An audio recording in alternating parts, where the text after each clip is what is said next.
Hi everyone, welcome back to Kanen Coffee. Here we have an Isomac Millenium. This machine had been sitting, I think, for maybe a decade and was in need of a lot of repair. The customer, I guess themselves, had replaced the pump but found no resolution in their symptoms, and so they brought it in here. And what we found is that, well, first the solenoid valve had gone bad, which controls pumping water into the boiler. We found electricity was making it to the valve, but water wasn't getting into the boiler, and so we knew that the valve wasn't opening. Also, let's see, there was electricity making it to the heating element even when the heating element wasn't, even when the machine wasn't on. I mean, it'd be plugged in, but the switch is off, and electricity would still be heating up the element. But, so that means the relay is bad, because that's supposed to just be triggering on and off. And so we replaced the solid state relay, and even though electricity was making it to the heating element wasn't actually heating. And so we knew that was bad, and so we replaced the heating element. And so, let's see, then we were pumping water into the boiler, and then we could heat the boiler, and then, but it was overheating still. And so we ended up replacing the pressure stat, which is what controls, well, it's another form of control for heating the machine to the heating element.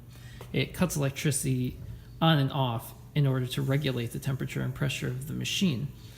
Let's see, what else? We also did an overhaul of the E61 group head, which is this piece here, taking the whole thing apart, and there's many parts inside, soaking them in detergent, and then some descaler, replacing all the gaskets, polishing it down, reassembling.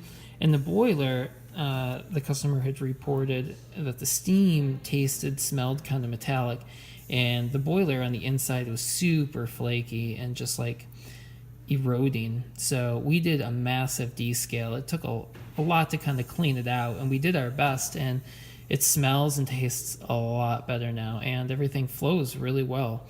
So yeah, a lot of new parts in here, and it's working once again.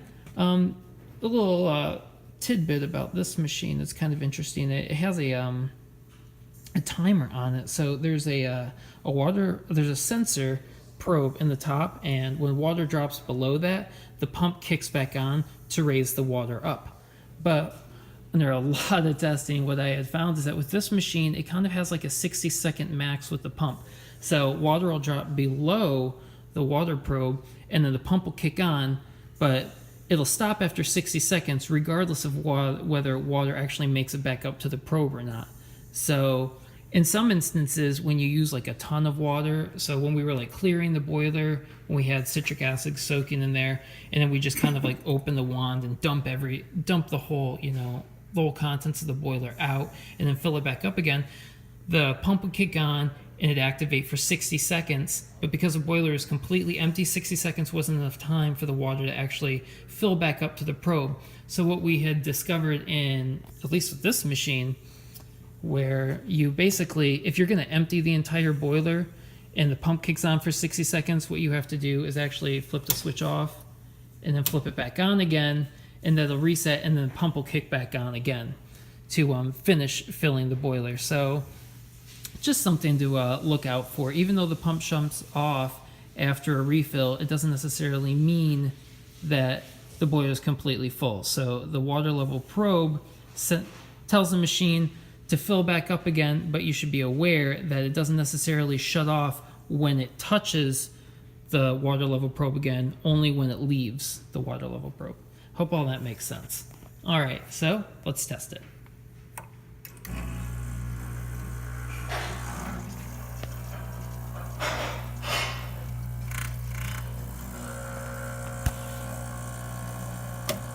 Oh yeah, look at that, beautiful.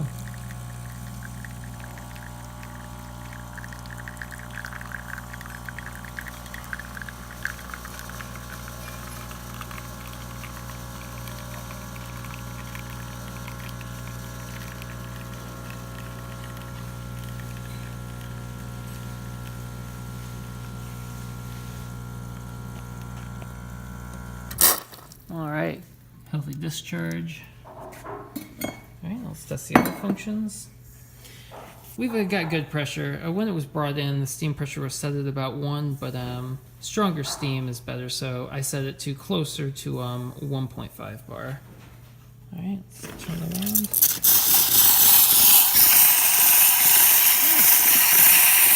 the steam cooking.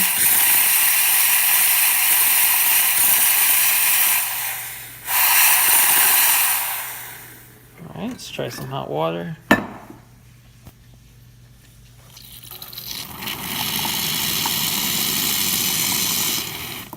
Looking good.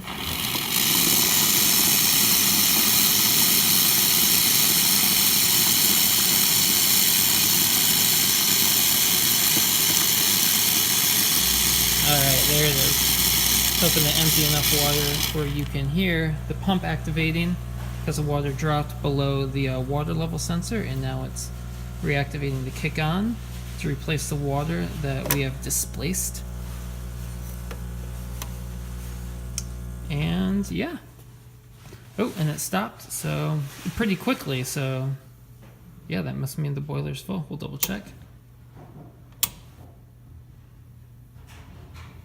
Yep, and the boiler didn't kick back on, so that means that the water is where it should be. All right, well, there it is. Isomac Millenium functioning once again after a lot of hard work. Thanks for tuning in to Can of Coffee, and please like our videos.